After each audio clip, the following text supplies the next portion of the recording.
அவர் எங்கேயோ ஸ்லாப்ல ஏறி இருக்காரு. ஸ்லாப்ல இருந்து கீழே குதிச்சிருக்காரு. ஒரு குறிப்பிட்ட ஹைட் ஒரு 7-8 அடி இருக்குன்னு வச்சுக்கோங்களேன். ரீஅலைன்மெண்ட் ரீபொசிஷன் பண்ணும்போது வந்து கொஞ்சம் வந்து வலியோட நடக்க முடியாத அப்படியே தாத்தி தாத்தி நடந்திருந்தாரு. அப்புறம் கொஞ்சம் வலி இல்லாம நடக்க ஆரம்பிச்சிட்டாரு. இந்த பிரச்சனை வந்துருச்சு. இப்போ வந்தவங்களுக்கு எந்த மாதிரியான ட்ரீட்மெண்ட் நீங்கள் கொடுக்குறீங்க? இப்போ நீங்கள் வர்மா ஸ்பெஷலிஸ்ட். வணக்கம், நான் தகவல் ராதியன், ஒளிவியல் நிபுணர் மற்றும் இயற்கை மருத்துவர். இன்றைக்கி நம்ம நேர்காணலில் மதிப்புக்குரிய சித்த மருத்துவர் டாக்டர் சிஎம் சதீஷ்குமார் அவர்களை பார்க்க வந்திருக்கோம். இவர்கிட்ட இன்றைக்கி முதுகு தண்டோட பிரச்சனைகளை பற்றி என்னன்னு சொல்லி கேட்டு தெரிஞ்சுக்கலாம். வணக்கம் டாக்டர். வணக்கம். இன்றைக்கி நிறைய பேருக்கு வந்து முதுகு தண்டோட பிரச்சனை இருக்குது அப்படின்னு சொல்லி சொல்கிறாங்க. அதில் வந்து நிறைய காம்ப்ளிகேஷன்ஸும் வந்து சொல்கிறாங்க. குனிஞ்சா நிமிர முடியல, கழுத்து வலி இருக்குது, அவங்களோட அன்றாட வேலைகளை வந்து செய்ய முடியல, ரொம்ப நேரம் நின்று டீச்சர்ஸாக இருக்காங்க, நிறைய நேரம் நின்று பாடம் எடுக்க முடியல அப்படின்னு சொல்கிறாங்க. சிஸ்டம் ஒர்க் பண்ணுறாங்க. இப்போ நிறைய பர்சன்ஸ் ஸ்கூல் போகிற சில்ட்ரன்ஸும் இப்போ சிஸ்டம் நிறைய யூஸ் பண்ணுறாங்க. இவங்களாலேயும் வந்து ரொம்ப நேரம் வந்து சிஸ்டம் வந்து யூஸ் பண்ண முடியல, கழுத்து வந்து இறுக்கமாகுது அப்படின்னு சொல்கிறாங்க. இந்த முதுகு தண்டோட பிரச்சனை என்னங்க டாக்டர்? இது ஒருத்தர் ஒரு விதமாக சொல்கிறாங்க காம்ப்ளிகேஷன். இதெல்லாம் இந்த முதுகு தண்டோடத்தில் வந்து சம்மந்தப்பட்டதா? ஃபர்ஸ்ட் இந்த முதுகு தண்டோட பிரச்சனை எப்படி வருது அப்படின்றத நம்ம தெரிஞ்சுக்கலாம். சரி. ஆக்சுவலா முதுகு தண்டோட பிரச்சனை எப்படி வருது அப்படின்னாக்க, நமக்கு இந்த வெர்டிபிரல் காலத்துல இந்த வெர்டிபிரல் போன்ஸ் வந்து இப்படி ஒண்ணு மேல ஒண்ணு அடுக்கி வச்ச மாதிரி 33 போன்ஸ் வந்து இருக்கும். அந்த 33 ஒரு போனுக்கு மற்றும் இன்னொரு போனுக்கு இடையில இன்டர்வெர்டிபிள் டிஸ்க் அப்படின்னு சொல்லிட்டு இருக்கும். அந்த இன்டர்வெர்டிபிள் டிஸ்க் தான் நம்ம வெர்டிபிரல் காலுக்கு ஷாக் அப்சர்வர் மாதிரி அந்த ஒரு குஷன் எஃபெக்டை கொடுத்து நம்ம அந்த இதை வந்து நமக்கு வெர்டிபிரல் காலத்தை வந்து ப்ரொடெக்ட் பண்ணும். ஓகேங்களா? இந்த இன்டர்வெர்டிபிள் டிஸ்க் வந்து என்ன பண்ணும் அப்படின்னாக்க டீஹைட்ரேட் ஆக ஆரம்பிச்சிடும். அதுல இருக்கிற நீர் சத்து வந்து வெளியில போயிடும். அப்ப வெளியில போகும்போது இந்த வெர்டிபிரல் காலத்துக்கு இடைப்பட்ட ஸ்பேஸ் வந்து என்ன ஆகும் அப்படின்னாக்க இப்படி கம்ப்ரஸ் ஆயிரும். அப்படி கம்ப்ரஸ் ஆகிறதுனால அந்த டிஸ்க் வந்து ஒரு பல்ஜி மாதிரி ப்ரொட்ரூப்ரேட் ஆயிரும். அதை வந்து புடைச்சிட்டு நிற்கும். அப்ப நமக்கு மூளையிலிருந்து ஒரு பஞ்ச் ஆஃப் நர்வ் ஃபைபர்ஸ் வந்து இந்த முதுகு தண்டு வடத்து வழியா தான் நமக்கு கீழே இறங்கி கைக்கு காலுக்கு உடம்பு மொத்தமும் சப்ளை பண்ணும். இப்போ இந்த பல்ஜி வந்து என்ன பண்ணும் அப்படின்னாக்க இந்த நரம்பு இலைகளை வந்து போய் அழுத்த ஆரம்பிச்சிடும். அப்படி அழுத்துறதுனால இந்த நர்வ் ஃபைபர்ஸ் வந்து டேமேஜ் ஆக ஆரம்பிச்சிடும். நரம்பு சிதைவு ஏற்படும். அப்போ மூளை கொடுக்குற சிக்னல் ஒழுங்கா நமக்கு போக வேண்டிய இடத்துக்கு போகாது. இதனால நிறைய காம்ப்ளிகேஷன்ஸ் வந்து நமக்கு கொஞ்சம் கொஞ்சமா வருது. சரிங்க டாக்டர். இப்போ இந்த நிறைய பிரச்சனை வருதுன்னு சொல்றீங்க. எதனால இந்த பிரச்சனை வருது? இது ஏன் வந்து இந்த வந்து டீஹைட்ரேட் ஆகுது? நிறைய சில பேர் சொல்கிறாங்க, நிறைய இந்த வேலையை வந்து செய்யாதீங்க, வண்டி ஓட்டுறதை குறைச்சிங்க, ரொம்ப நேரம் நிற்காதீங்கலாம் சொல்கிறாங்க. இது உண்மையாலுமே இது வந்து இதில் தான் காரணம் இருக்கா, இல்லை வேறு ஏதாச்சும் குறிப்பாக காரணங்கள் இருக்கா? கண்டிப்பாக மெயினாக இந்த பிரச்சனை வரதுக்கான காரணம் லைஃப் ஸ்டைல் தான். நம்ம முதுகு தண்டுவடத்தில் நமக்கு அந்த ஸ்பைனல் ஃப்ளூயிட் இருக்கும், ஜாயிண்ட்டுக்கு இடையில வந்து சைனோவியல் ஃப்ளூயிட்ஸ், இது எல்லாமே வந்து நமக்கு முதுகு தண்டுவடத்தில் இருக்கும். இதுதான் வந்து நமக்கு வந்து அந்த ட்ரை ஆகாமல் வந்து ப்ரொடெக்ட் பண்ணுறது. இப்போ நம்ம உணவு பழக்கத்தினாலையும் நம்மளோட லைஃப் ஸ்டைல்னாலையும் என்ன ஆகும் அப்படின்னா இந்த சிஎஸ்எஃப் அந்த ட்ரைனஸ் வந்து கிரியேட் ஆகும். அதனால தான் வந்து டிஸ்க் வந்து டீஹைட்ரேட் ஆகுது. ஓகேங்களா? ப்ளஸ் வந்து அடிபடுறது. இப்போ மேலேருந்து ஹைட்லேருந்து கீழே குதிப்பாங்க. குதிக்கும் போது கால் ஸ்லிப் ஆகி விழுறது, இந்த மாதிரி டைம்ல வந்து என்ன ஆயிரும் அப்படின்னாக்க டிஸ்க் நகர்ந்துடும். ஸோ இதனாலே இந்த பிரச்சனை வரலாம். சிலர் வந்து வண்டி அதிகமா ஓட்டுவாங்க. இவங்க குனிஞ்சுக்கிட்டே வந்து வண்டி அதிகமா ஓட்டுறதுனால அந்த டிஸ்கோட வந்து போஸ்டர் வந்து நமக்கு வந்து மாறும். சிலர் வந்து வெயிட் லிஃப்ட் பண்ணுவாங்க. குனிஞ்சு வந்து வெயிட் லிஃப்ட் பண்ணி அதிகமான எடை தூக்குறதுனாலயும் இந்த டிஸ்கோட பொசிஷன் வந்து நமக்கு மாறும்.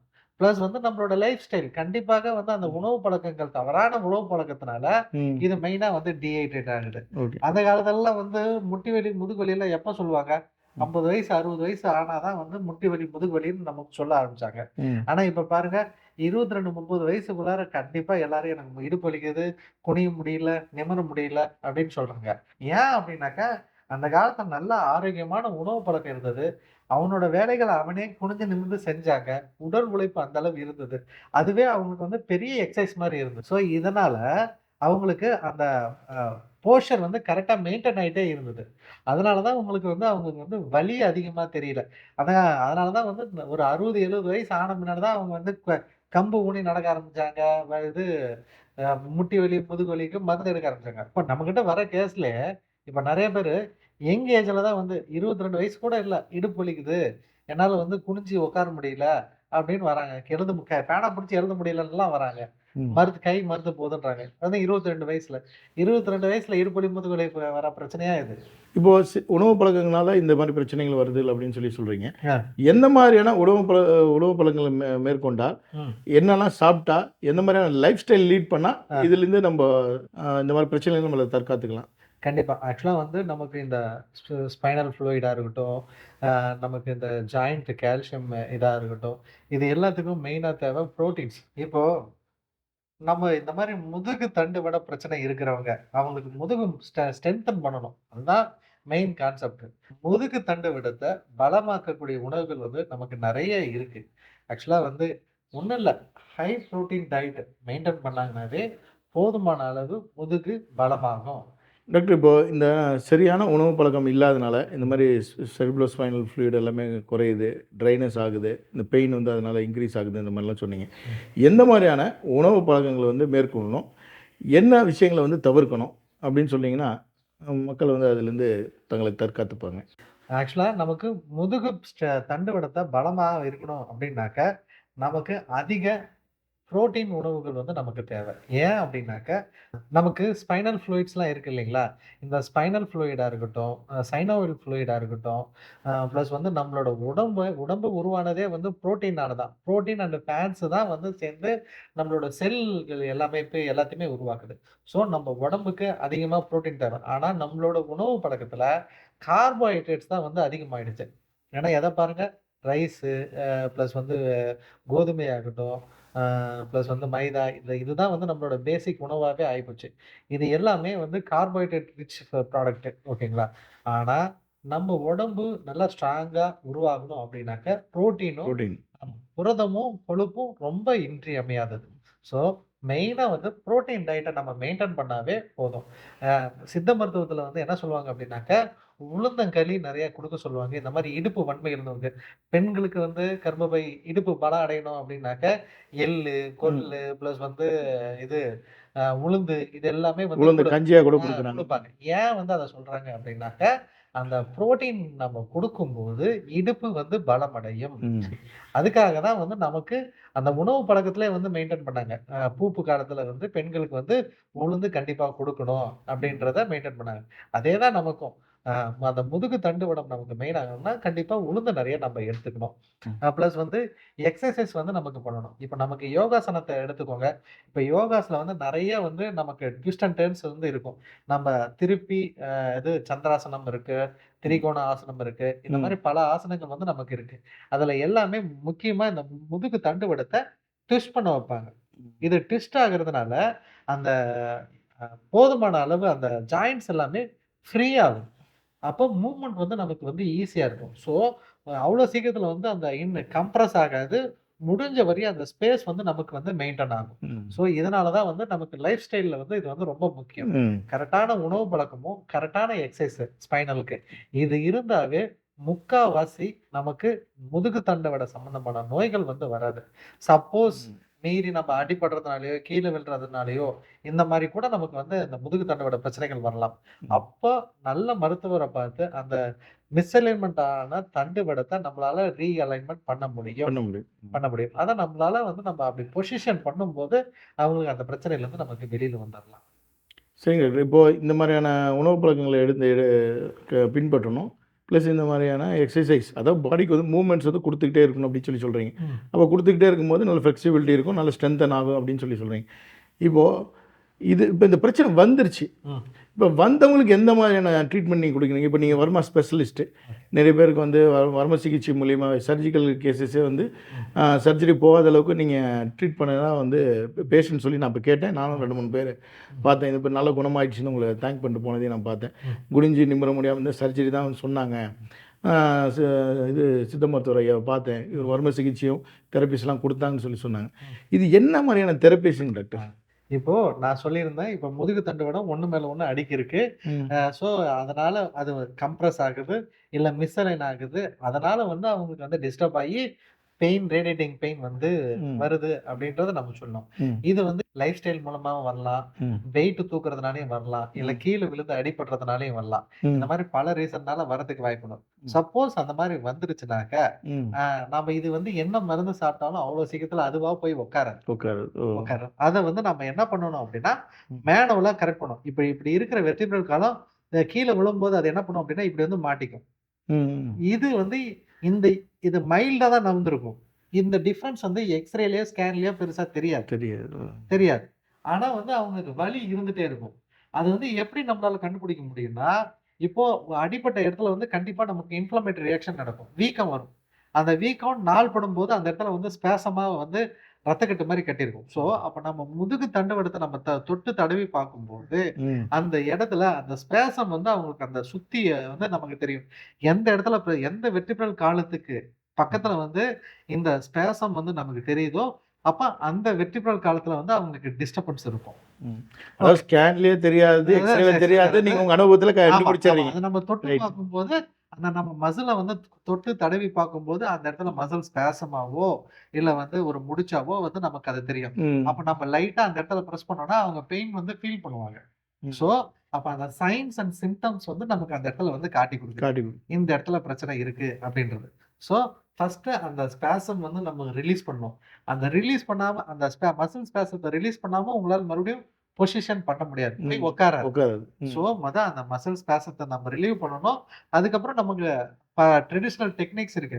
அதாவது வந்து அகஸ்தியர்லேருந்து எல்லாருமே வர்ம மருத்துவத்துல மெயினா வந்து இலக்கு முறைகள் ஒரு ஒரு ஒரு தனி பிரிவே இருக்கு. அந்த இலக்கு முறைகள்லாம் என்னன்னா, எல்லாருக்கும் பார்க்கறதுக்கு நெட் எடுக்கிற மாரி இருக்கும். ஓ! அது என்ன அப்டின்னாக்கா, அந்த எலும்ப கரெக்ட்டான பொசிஷன்ல அந்த மிஸ்அலைன்மென்ட் ஆயிருக்கிறத ரீஅலைன்மென்ட் பண்றது தான் அதோட டெக்னிக். சரிங்க.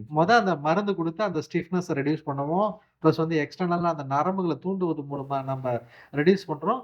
அதுக்கப்புறம் நம்ம அந்த பொசிஷன் பண்றோம். மிஸ்அலைன்மென்ட் நிச்சயமா. ஆனத ரீஅலைன்மென்ட் பண்ணும்போது, அந்த முதுகு தண்டுவடம் நான் அந்த ஸ்ட்ரெயின்லேருந்து வரும். ஸோ, இ இப்ப வந்து இத்தன நாள் வந்து நர்வ் கம்ப்ரஷன் ஆனதுனால, நர்வ் டேமேஜஸ் வந்து கண்டிப்பா அந்த இடத்துல இருக்கும். ஸோ, ம். அந்த நர்வ் அண்ட் டானிக் மாரி உள்ள மருந்துகளும் சேர்த்து நம்ம பிரிஸ்கிரைப் பண்ணணும். ம். அவங்கள உள்ள எடுத்துக்க வைப்போம். அப்ப அந்த நரம்புகள் பலம் அடைஞ்சுச்சுன்னா, அவங்களுக்கு அந்த பொசிஷனும் ரீஅலைன்மென்ட் ஆயிரும். ம். அந்த மசில் ஸ்பாசமும் கம்மியாயிரும். அந்த நர்வும் கொஞ்சம் பலமாயிரும். அப்ப அவங்களுக்கு அந்த பிரச்சனையிலருந்து முழுசா ரிகவரி ஆயிரும். ரெக்கவர். ஆமா. அப்போ இந்த ந முதுகு தண்டோட பிரச்சனைக்கு உள்ள மருந்து எடுத்துக்கணும். ஆமா. லைஃப் ஸ்டைல் சேஞ்சஸ் கொண்டு வரணும். ஆ. உடல் பயிற்சியும். நீங்க என்ன பயிற்சி முறைகள வந்து பரிந்துரை பண்றீங்களோ, ஆ. அந்த பயிற்சி முறைகள வந்து எடுத்துக்கணும். ஆமா. எடுத்துட்டு இப்ப நீங்க இந்த வர்ம சிகிச்சை மூலியமா ஆமா. என்னன்னா ட்ரீட்மெண்ட் வந்து குடுக்கும்பொழுது அலைன்மென்ட் சரியாயி அவங்க நார்மல் இயல்பான ஆமா. வாழ்க்கைக்கு வந்து திரும்புறத வந்து என்கிட்ட ஒரு பார்க்குறோம். இன்ட்ரஸ்டிங்கான கேஸ் இது ஒண்ணு இருக்கு. ஆக்சுவலா சொல்லுங்க. வந்து என்ன அப்டின்னா, ம். ஒரு ஒரு 6 மாசம் இருக்கும். 6 மாசத்துக்கு முன்னாடி வந்து ஒரு ஒரு அ ஒரு ஒரு 25, 30 வயசு இருக்கும். அவரு எங்கேயோ ஸ்லாப்ல ஏறியிருக்காரு. ம். ஸ்லாப்லருந்து கீழ குதிச்சிருக்காரு. ஒரு ம். குறிப்பிட்ட ஹைட் ஒரு 7, 8 அடி இருக்குன்னு வச்சுக்கோங்களேன். ம். குதிச்சவரு ஒழுங்கா குதிக்காம சைடுல போய் விழுந்துட்டாரு. ம். அப்ப விழுந்ததுனால என்ன ஆயிடுச்சு அப்டின்னாக்கா, அந்த தண்டுவடம் வந்து விலகிடுச்சு. ம். இப்ப தண்டுவடம் விலக ஆரம்பிச்ச உடனே அந்த நர்வ் கம்ப்ரஷன் வந்து அதிகமாயிடுச்சு. அப்ப அவருக்கு ஆட்டோமேட்டிக்கா என்ன ஆக ஆரம்பிச்சுருச்சு, ச சிவியர் இன்ஜுரி ஆனதுனால, அவருக்கு இப்ப மசில்ஸ் எல்லாமே ம். இவங்களும் போய் வந்து நெறைய ஹாஸ்பிட்டல் பார்க்குறாங்க, எக்ஸ்ரே எடுக்குறாங்க. அ இது அவங்களுக்கு ஸ்பேசம்னு தெரியுது. சர்ஜரி பண்ணணும்னு சொல்ட்டாங்க. சர்ஜரி பண்ணாலும் வந்து இது வந்து பாசிபிள் இல்ல. ரிகவரி வந்து ஃபுல்லா ரெக்கவரி இல்ல. வந்து 100%ன்னு சொல்ல முடியாது. ம். அதனாலலாம் இது பண்ண முடியாது அப்படின்னு சொல்றாங்க. ஆனா அவருக்கு வலி மட்டும் கண்ட்ரோல் ஆகல. ம். இன்ஜெக்ஷன் மட்டும் அப்பப்போ போடுறாங்க. பெயின் கில்லர் இன்ஜெக்ஷன் குடுத்தாலும் ம். 2, 2 1/2 மணி நேரம் தான். அதுக்கு மேல அவருக்கு வலி வந்து மறுபடியும் கால் ஃபுல்லா ரேடியேட்டிங் பெயின் வரும். ஸோ இதனால அவரு என்ன பண்றதுன்னே தெரியாம வந்து ம். நம்மகிட்ட வந்தார். ம். அவர் நம்மகிட்ட வரும்போதே 6 மாசத்துக்கு முன்னாடி விழுந்திருக்காரு. 3 மாசம் வந்து அவருக்கு வந்து கழிச்சு தான் வந்து நம்மகிட்ட வராரு. அவருக்கு பார்த்தா மசில் வந்து நர்வ் கம்ப்ரஷன் அதிகமாகி மசில் அட்ரோஃபி ஆக ஆரம்பிச்சுருச்சு. அந்த சதையெல்லாம் தூங்கி போகும். சூம்பி போக ஆரம்பிச்சுருச்சு. ம். ஆனா அவருக்கு வலி மட்டும் குறையல. இந்த 3 மாசமா அவர் வெறும் பெயின் கில்லர் மட்டும் பெயின் கில்லர்ஸ், ஸ்டீராய்ட்ஸ் இத ம். மட்டும் எடுத்துமே மேனேஜ் பண்ணியிருக்காரு. சர்ஜரியும் வந்து அந்த அளவு கை குடுக்காதுன்னு சொன்னதுனால, அது பண்றதுக்கும் அவங்களுக்கு விருப்பம் இல்ல. இவங்களும் எங்கெங்கேயோ போயிருக்காங்க. அப்புறம் கடைசியா வந்து நம்மகிட்ட வரும்போது, நாம ஒண்ணும் இல்ல. அந்த மசில் ஸ்பேசத்த வந்து ரெடி பண்ணிட்டு, அந்த மிஸ்அலைன்மென்ட் ஆன அந்த வெர்டிபிரல் காலத்த ரீஅலைன்மென்ட் ரீபொசிஷன் பண்ணும்போது, அந்த நர்வ் கம்ப்ரஷன் ஆனது வந்து வந்து விழுந்துருச்சு. ஸோ, அடுத்த ஒரு 1/2 மணி நேரத்துல வந்து அவரு கொஞ்சம் நடக்கறதுக்கு வந்து ஏபிள் ஆயிட்டார். கொஞ்சம் வந்து வலியோட நடக்க முடியாத அப்படியே தாத்தி தாத்தி நடந்திருந்தாரு. அப்புறம் கொஞ்சம் வலி இல்லாம நடக்க ஆரம்பிச்சுட்டாரு. ஆனா, அந்த மசில் வேஸ்டிங் வந்து ஆனது, அவருக்கு அந்த முழு பலத்த வந்து கால்ல குடுக்கல குடுக்கல. குடுக்கல. அது நீங்க ஆ. குடுத்த ஒரு வர்ம சிகிச்சை ஆமா. 1/2 மணி நேரத்திலே அவர் நல்லா நடக்க ஆரம்பிச்சுட்டாரு. ஆனா கொஞ்சம் நடக்க ஆரம்பிச்சுட்டாரு. ஓ! வலி கம்மியாக ஆரம்பிச்சிடுச்சு. வலியும் குறைஞ்சிருச்சு. ஆனா முழு பலம் கால்ல வரல. வரல. ஏன் அப்டின்னா, அந்த மசில் வேஸ்டிங் ஆயிருக்கு.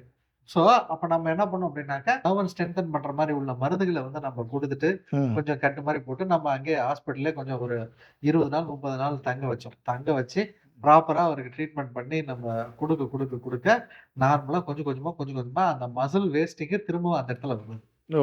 மறுபடியும் மறுபடியும் அந்த இடத்துல மசில் ரெக்கவரி ஆச்சு. ரெக்கவரி ஆரம்பிச்சு. ரெக்கவரி ஆக ஆரம்பிச்சு. அதுக்கப்புறம் கொஞ்சம் ஃபர்ஸ்ட்டு வந்து நடக்க முடியாத ரொம்ப கஷ்டப்பட்டு இருந்தாரு. அதுக்கப்புறம் கொஞ்சம் நார்மலா எந்த சப்போர்ட்டும் இல்லாம இப்ப நார்மலா நடக்குறாரு. ம். நல்லா நடக்க ஆரம்பிச்சுட்டாரு. நல்லா இப்ப இப்ப வேலைக்கெல்லாம் போறாரு. அற்புதம், அற்புதம். இது வந்து அந்த அளவு பிரச்சனைகள வந்து நமக்கு கொண்டு போகும். கொண்டு அதுக்கான போகும். அத கரெக்ட்டா நம்ம அக்சஸ் பண்ணி நம்ம அத செஞ்சோம் அப்டின்னா, 100% அந்த பிரச்சனையிலருந்து நம்மளால வெளில வர முடியும். சரி நேயர்களே, இப்போ நம்ம வந்து முதுகு தண்டோட பிரச்சனை என்னன்னு சொல்லி சித்த மருத்துவர் ஐயா சொன்னாரு. அது வந்து எந்த மாதிரியான பிரச்சனைகள் வருது, அதுக்கு என்ன மாதிரியான உணவு முறைகளை வந்து எடுத்துக்கணும், என்ன மாதிரியான உடல் பயிற்சிகளை வந்து செய்யணும். ஐயா சொல்ற போல எந்த மாதிரியான வர்ம சிகிச்சைகள் கொடுத்து, அதாவது தன்னோட நார்மல் டெய்லி ரொட்டீனான ஒர்க்கே செய்ய முடியாத ஒரு நபரை வந்து எப்படி இந்த வர்ம சிகிச்சை மூலியமாகவும் மற்றும் சித்த மருத்துவங்கள் மூலியமாகவும் சரிச்சாங்க அப்படின்னு சொல்லி நம்ம தெரிஞ்சுக்கிட்டோம். ஸோ நிறைய சர்ஜிக்கல் கேசஸ் வந்து இருக்குது, என்னால் முடியாது அப்படின்னு சொல்லி மனசளவில் அதுலேயும் வந்து நிறைய பணம் வந்து செலவு பண்ணி தோண்டு இருக்கவங்களுக்கு கவலை வேண்டாம். இந்த மாதிரியான ஒரு மருத்துவ சிகிச்சை இருக்குது. இது என்னன்னு சொல்லி நீங்கள் கேட்டு தெரிஞ்சு பயனடையுமாறு கேட்டுக்கிறேன்.